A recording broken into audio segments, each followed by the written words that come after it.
My name is Zoe, I'm 13 years old and I love to tell stories to the little ones. By the way, if you have any story requests, like, subscribe and tell me your suggestion in the comment section. Anyway, let's get on to today's story. Today, we will be reading Cinderboy as part of the Seriously Silly Stories series. Here we go. Cinderboy was crazy about football. His wicked stepdad and his two lazy stepbrothers were football crazy too. The whole family supported Royal Palace United. Royal Palace are magic! Everyone else is tragic! Hey, hey, hey! Every Saturday, they would lie about on the sofa with the remote control and watch their favourite team on TV.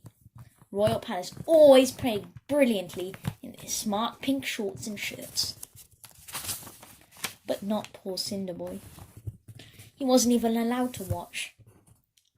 He had to wait on his stepbrother's hand and foot, and bring them cups of tea, and bowl after bowl of peanuts, which were their favourite snack. Cinderboy's family was very noisy and bad-mannered. When Royal Palace scored, they would jump up and down on the sofa and chat for more peanuts to celebrate. And when the other team scored, they would throw their peanuts at the TV and then yell at Cinderboy to pick them up so they then throw them again. One day, his cruel stepfather said to Cinderboy, "Listen, Cinders, tomorrow is the day of the big cup final. I am taking your stepbrothers to the Royal Palace Stadium to watch the match, and while we are gone, you must clean the whole house from top to bottom." "Yes," said his stepbrothers, "we want every last peanut picked up from under the sofa." Poor Cinderboy was very unhappy. He would have loved to see his team play in the cup final more than anything in the world. The next morning he had to wake up earlier than ever to prepare peanut butter sandwiches for his horrible brothers, only he laughed at the tears in Cinder's eyes. As they drove away, shouting and tooting the horn, Cinderboy lay on the sofa and cried and cried and cried. Then he had an idea. He would work as hard as anything to clean the house so that he could watch the big cup final on TV. He set to work straight away, scrubbing his stepbrother's smelly football socks and hoovering every last peanut from under the sofa. When at last the work was done, the house sparkled from top to bottom. Cinderboy pulled up his little stool from the remote control and switched on the TV. "Royal Palace are magic! Everyone else is tragic! Hey, hey, hey!" The match had just begun. The terraces were packed with cheering Royal Palace fans. Cinderboy even caught a glimpse of his stepfather and brother sitting in the front row, waving their pink scarves, throwing peanuts at the referee. Oh, how Cinderboy wished he could go to a real live football match. What made him feel even sadder was that Royal Palace were not playing well that day.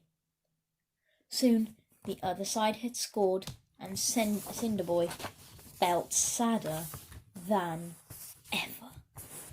And for all of you guys watching back at home, we'll tell you the scores. Royal Palace United 0, and the Giants have managed to bang in a beautiful 10 goals. Royal Palace United 0, Giants 10. To make matters even worse, just before half-time, a terrible thing happened. The Royal Palace captain was kicked in the shin and had to be carried off the field on a stretcher. When the half-time whistle blew, Royal Palace were 10-0 down and struggling without their best player. During the advertisements, Cinderboy was crying so hard he could hardly see the television.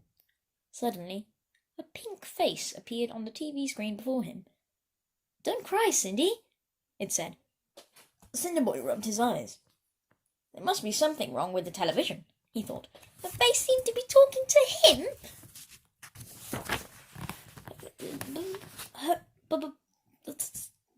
Who are you? He stuttered. I am your TV godmother, said the face on the television. And guess what, Cindy? You shall go to the big cup final.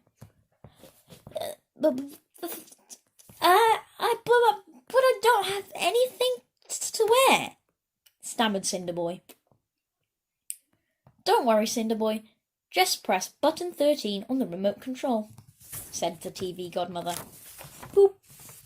Cinderboy wiped his eyes with the back of his hand and held out the remote control. He pressed button 13. Bloop. Kablam! As if by magic, the scruffy old clothes he was wearing disappeared, and Cinderboy stood tall and handsome, dressed in a pink silk shirt and pink silk shorts. On his feet were a pair of brand new football boots with gleaming glass studs. Oh, thank you, TV godmother. But how will I get to the big cup final? Oh, you are a big warrior, said the voice from the TV. Press button 14 on the remote control. Cinderboy pressed button 14. Kerblamo! As if by magic, the old sofa changed into a long, shiny, pink limousine with a pink uniformed chauffeur at the wheel. Oh, thank you, cried Cinderboy. Just one thing, Cindy doll, said the face on TV. No one must recognize you. Wear this mask at all times. A hand reached out of the screen, holding a pink silk mask. And most important of all, you must return home before the referee blows the final whistle.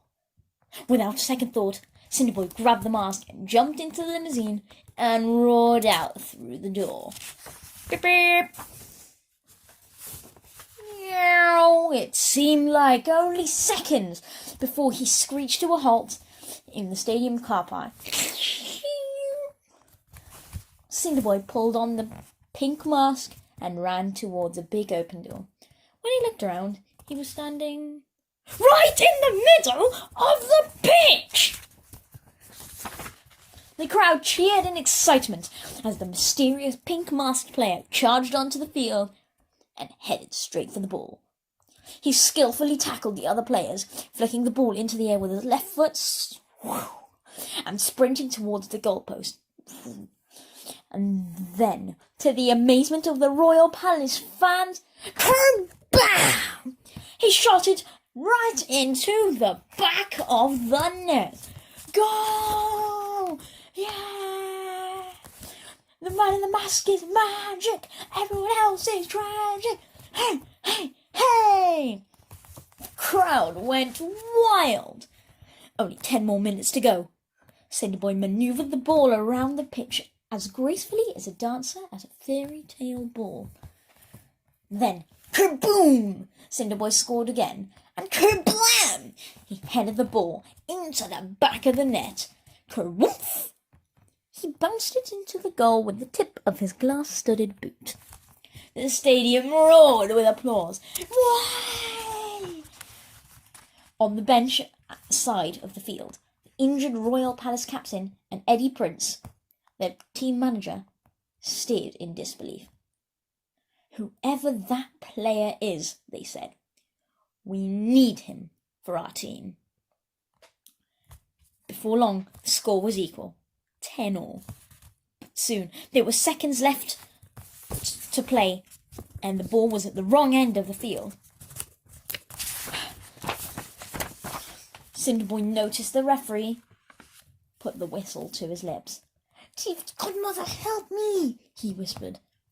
One last time, Cinderboy dived towards the ball. With a mighty swing, he kicked it so hard that one of his glass-studded boots flew off and then tumbled to the ground. The ball shot upwards like a rocket.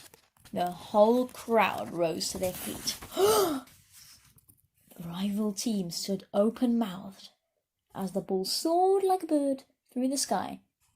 At the other end of the field, it began to fall. It bounced once, then dropped effortlessly into the centre of the net. Royal Palace had won the cup final. The crowd went ballistic. Wow, yeah! 1,000 pink caps were thrown into the air, and Eddie Prince raced onto the pitch to sign up the mystery player. But Cinderboy, remembering the promise to his TV godmother, ran out of the stadium as fast as his one boot would carry him. But to his dismay, when he reached the car park, he found only the battered old sofa where the pink limousine had been, and poor old Cinderboy had to push the sofa home. The man in the pink mask was fantastic. Royal Palace were magic. The rest of the world is tragic. Hey, hey, hey! You should have seen him, shouted the stepbrothers when they finally returned home from the celebrations. Yeah, he smirked. And poor old Cinderboy missed the whole thing. Cinderboy only smiled to himself. That night, as he lay in his broken old bed, tears of joy sparkled in his eyes as he dreamed about the day he had scored the winning goal for Royal Palace United, the best team in the whole wide world. But wait, there's more. Early the next morning, there was a knock at the door. Cinderboy ran to answer it. He couldn't believe his eyes. There stood Eddie Prince, the Royal Palace manager. I'm searching for the mysterious boy in the pink mask, he said. The person who fits this gleaming glass-studded boot will play for the Royal Palace team for the rest of their days. No. Woo! Said the lazy stepbrothers, coming downstairs in their pyjamas. Let me try. It's no good asking Cinderboy. He didn't even watch the match. Go fetch some peanuts for Mr. Prince Cinder. The first greedy stepbrother snatched the glass-studded boot from Eddie Prince. He tore off his slipper and shoved his sweaty foot into the boot. But no matter how hard he pushed, he couldn't get the boot on. Then the second greedy stepbrother stepped forward and grabbed the boot. His foot was slightly smaller, slightly sweatier. He shoved and squeezed and pushed and heaved, and suddenly his foot was inside. It fits! It fits! He shouted. Father, come and look! I'm going to play for Royal Palace. I'm going to be on the telly. I'm going to be rich. I'm going to buy a peanut factory. Everybody's going to cheer, just like they did for the boy in the pink mask. I mean me, of course. Oh, said Eddie Prince, looking a little surprised. Are you sure it was you? I'm afraid you'll have to do a little training. Suddenly, Cinderboy stepped out of the kitchen. On his face he wore a pink silk mask. In his hands was a tiny pair of pink shorts. Well then, stepbrother, he said, let's see you fit into these. And then he held out the pink shorts. Everyone gasped. But try as he might, his stepbrother had eaten too many peanuts to squeeze into the shorts. So Cinderboy drove away with Eddie Prince to begin a new life as Royal Palace's star player. But being a kind sort of boy, he soon forgave his wicked stepfather and his greedy brothers, and arranged for them to have as many free tickets as they wanted to see Royal Palace play. He even offered to pay for the operation to have the glass-studded boot removed from his stepbrother's foot. And Cinderboy lived happily ever after and scored more goals for Royal Palace than there are peanuts under the sofas, all the sofas in the whole wide world. The end. Alright everyone, that's today's story done. See you next time. Bye!